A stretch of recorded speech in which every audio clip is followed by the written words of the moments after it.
The Dallas Cowboys are a franchise that never exists quietly. Even when the season ends, even when the games stop, the conversation never does.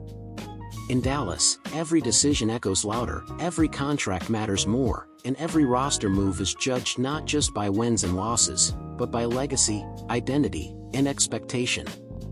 This team doesn't operate in a vacuum. It operates under history, under pressure, under the weight of being America's team. And right now, the Cowboys find themselves facing a decision that may seem small on the surface, but in reality says a lot about where this organization believes it is headed.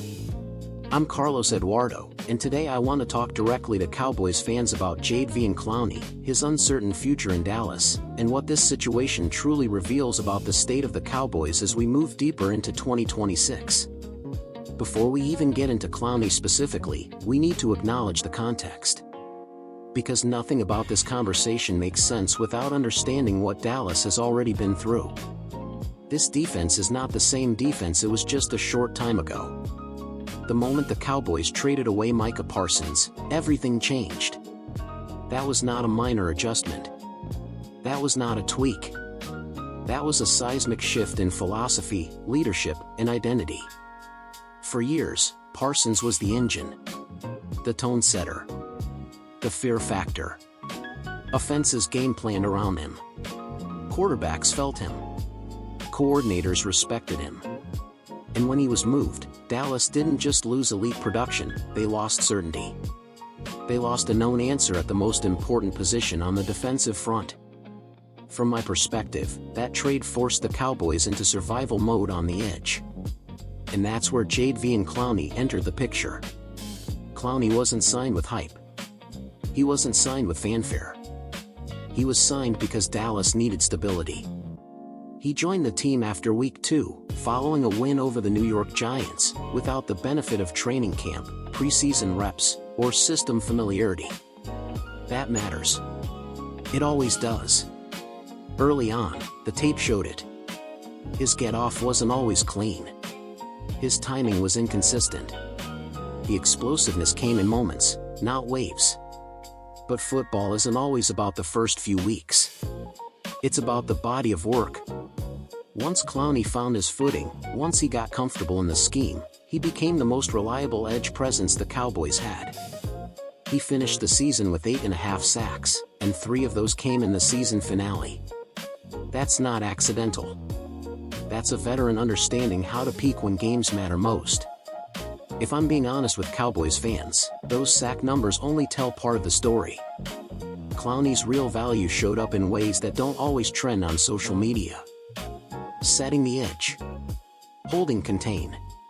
Forcing runs back inside. Playing with discipline. Playing with strength. Playing with intent. Those are the things defensive coordinators care about. Those are the things that stabilize a unit. That's why the Cowboys have been open about wanting him back. And Clowney, for his part, has been clear that he'd like to return. The fit makes sense. The role is defined. The respect is mutual.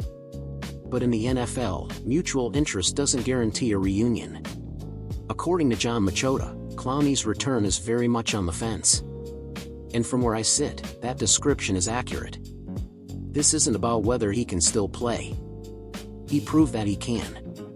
This is about age, market value, and how the Cowboys choose to allocate resources at a time when the roster is in transition.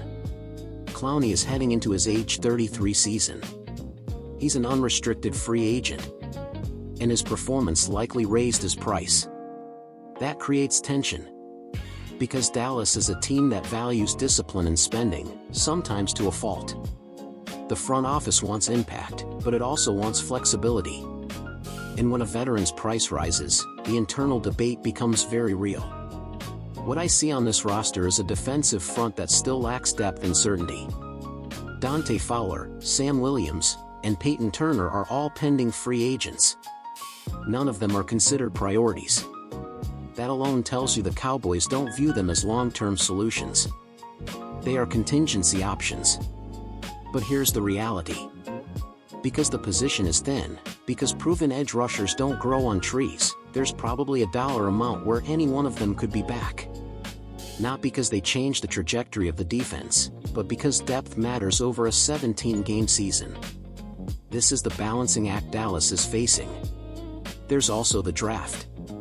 The Cowboys hold the 12th overall pick, and there's legitimate expectation that edge rusher will be addressed early. From my perspective, the ideal scenario is clear. Bring Clowney back on a short-term deal. 1 year, maybe 2 at most. Use that first-round pick on a high-upside pass rusher. Let him learn. Let him rotate. Let him develop without being forced into a role he's not ready for. Pair that rookie with Clowney and Donovan Ezeruaku, and suddenly you're building layers instead of scrambling for answers. But none of that works if the contract doesn't make sense. This is where Cowboys history comes into play. This is America's team. A franchise built by icons. Tom Landry established the culture. Roger Staubach defined leadership. Emmitt Smith, Troy Aikman, and Michael Irvin set the standard for championships. In Dallas, every era is judged against greatness. Today's Cowboys are chasing that standard in a different NFL. Offensively, the identity runs through Dak Prescott and CeeDee Lamb. Defensively, the leadership structure is still evolving. The void left by Parsons hasn't been fully replaced. Clowney helped steady the ship, but he's not a cornerstone. He's a stabilizer. And that's the real question. How much is stability worth to this organization right now? In my opinion, bringing Clowney back on the right deal is the smart move. Not because he's the future, but because he protects the future. He buys time. He reduces pressure on young players. He prevents Dallas from being forced into desperation snaps at a critical position. Letting him walk would signal a longer-term reset. A belief that the pain of transition is worth enduring. That path isn't wrong. But it's risky. And risk in Dallas is always magnified. Cowboys fans know what it means to play at AT&T Stadium. The lights. The noise. The scrutiny. This is not a patient fan base. This is not a forgiving market. This is expectation. This is pressure. This is Dallas football. So when we talk about JV and Clowney, we're really talking about direction. Short-term competitiveness versus long-term flexibility. Veteran reliability versus developmental upside. From my perspective, the Cowboys can't afford to get this wrong.